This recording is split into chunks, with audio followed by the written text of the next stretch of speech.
现代台语版圣经尼希米记第1章，下面是客家尼亚的囝尼希米的话。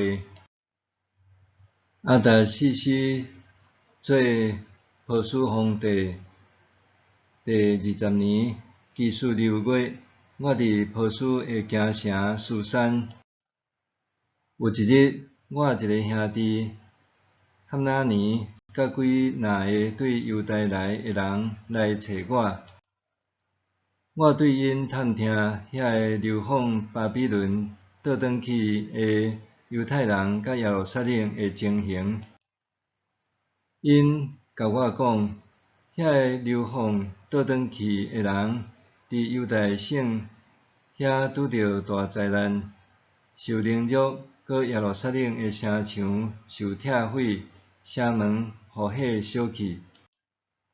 我听到这话就坐落去，啼哭哀伤几若日，伫天顶的上帝面前敬正祈祷，讲：上主，伫天顶至大通行位的上帝啊，你对遐个听你、遵守你诫命的人，守约是仁爱。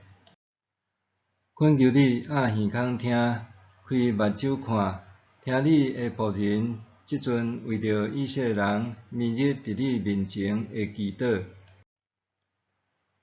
宁愿以色列人背叛你的罪，我甲我的祖先拢有罪。阮恶意反抗你，无遵守你通过你的仆人摩西所颁布的诫命、规例、命令。求你会记得你对你的仆人摩西应允的话，讲：恁若对我无忠实，我就要将恁分散去列国。毋过恁若归向我，遵行我的诫命，恁就是受赶散去天边海角。我嘛要对遐甲恁组织活来，带恁到我所竞选，互人来敬拜我的所在。